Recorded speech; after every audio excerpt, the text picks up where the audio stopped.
আসসালামু আলাইকুম প্রিয় চাকরি প্রত্যাশী ভাই বোনেরা, বিশেষ করে যারা প্রাথমিক সহকারী শিক্ষক নিয়োগ পরীক্ষার জন্য প্রস্তুতি নিচ্ছেন তাদের সবাইকে অভিনন্দন এবং শুভেচ্ছা জানাচ্ছি এবং সবার সুস্বাস্থ্য কামনা করে আমি আজকে ক্লাসটি শুরু করছি। সেটা হচ্ছে ইংরেজি বিষয়ে আমরা কোন কোন অংশটুকু পড়বো এবং কোথা থেকে কীভাবে পড়বো সেটা নিয়ে বিস্তারিত আলোচনা করব। তো চলুন কথা না বাড়িয়ে আমরা কাজে যাই।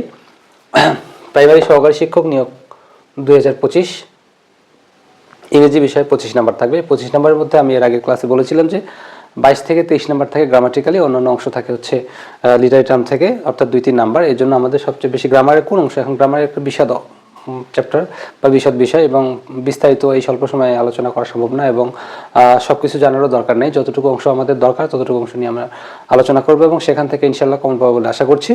তো আমাদের গ্রামারের যে অংশটুকু, যার মধ্যে হচ্ছে ভোকাবুলারি, এটা হচ্ছে দীর্ঘদিনের একটা অর্জিত জ্ঞান। এটা আমরা একদিনে করতে পারবো না। যারা আগে থেকে একটু টুকিটাকি করে ভোকাবুলারি কালেকশন করেছে তাদের জন্য অনেক সহজ হবে। এটা আমরা প্রতিনিয়তই কাজ চালিয়ে যেতে হবে, ভোকাবুলারি কাজ, যেটা আমরা ভোকাবুলারি সেই সব পড়বো যেগুলো আমাদের জন্য দরকার।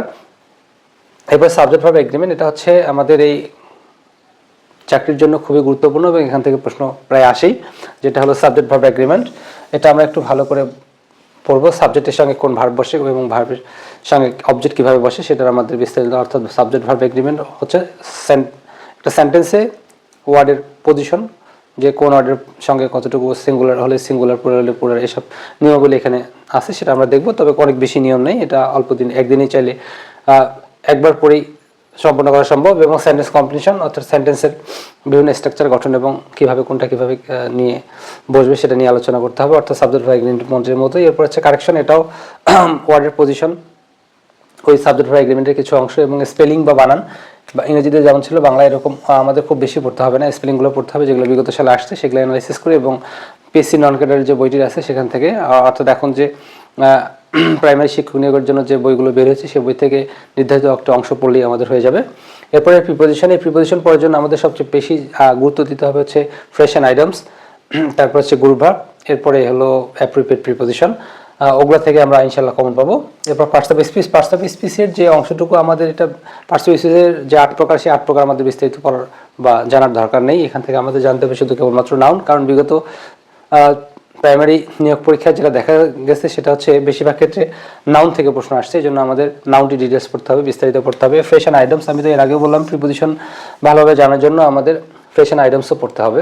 এরপর হচ্ছে ট্রান্সলেশন, এটা একটা কমন টপিক, ট্রান্সলেশন একটা আসে, এই জন্য ট্রান্সলেশনের জন্য আমরা যে প্রবাদ বাক্যগুলো আছে বা প্রবাদ প্রচলন ইংরেজিতে আছে সেগুলো থেকে আমরা পড়বো, সেগুলো থেকে কমন পড়বো। এবং সাধারণ কিছু আছে, নাম্বার অর্থাৎ সিঙ্গুলার প্লুরাল, এগুলো আমাদের ভালোভাবে জানতে হবে, মনে রাখতে হবে। আমরা যেভাবে নাম্বার পড়েছি সিঙ্গুলার পড়ে সেভাবে পড়লে হবে না, মনে রাখতে হবে আমাদের চাকরির পরীক্ষায় বেশিরভাগ ক্ষেত্রে ব্যতিক্রমগুলো আসে এবং যেগুলো বিগত সালে আসছে সেগুলো অ্যানালাইসিস করে সেগুলো পড়তে হবে। এর জন্য আমাদের খুব বেশি পরিশ্রম করতে হবে না বলে আশা করছি। রাইট ফ্রম ভার্বস, অর্থাৎ ভার্বের সঠিক ব্যবহার বা গঠন, কোন ভার্ব কোথায় বসবে এবং বসার পরে কী অবস্থান করবে। ধরুন যে আমরা প্রিপোজিশনের পরে যদি কোনো ভার্ব বসে তাহলে ভার্বের সঙ্গে আইএনজি করি এবং সেটার নাম হয়ে যায়। এরপর হচ্ছে ট্রান্সফরমেশন অফ সেন্টেন্স, অর্থাৎ এই অ্যাফার্মেটিভ টু নেগেটিভ, এটা প্রায় পরীক্ষায় আসে।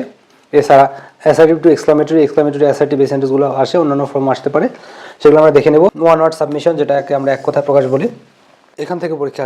এবার ভয়েস পরিবর্তন, অর্থাৎ অ্যাক্টিভ থেকে প্যাসিভ ভয়েস পরিবর্তন করার নিয়ম, ব্যতিক্রমগুলো আমাদের পড়তে হবে। ন্যারেশন, প্যাসিভ, অ্যানালজি এবং tense, degree, gender, determiner, gerund participle এবং ফ্রেশ অ্যান্ড ক্লোজ, এটা আমাদের পূর্ণাঙ্গ ধারণা রাখতে হবে। তবে এগুলা পরিপূর্ণ ধারণা রাখলে আমরা সম্পূর্ণ নাম্বার অর্জন করতে পারবো, অর্থাৎ গ্রামাটিক্যাল যে 20 থেকে 22 নাম্বার বা 23 নাম্বার সেটা আমরা শুধু গ্রামার থেকে পেতে পারি। এই জন্য আমাদের যে টপিকগুলো রয়েছে এই টপিকগুলো আমরা বিস্তারিত এবং ভালোভাবে জানবো। এই জন্য আমরা বিশদভাবে আলোচনা না করে, বিশদভাবে না পড়ে, শুধু চাকরি পরীক্ষা যেগুলো আসছে সেগুলো অ্যানালাইসিস করে পড়লে আমরা আশা করছি কমন পাবো।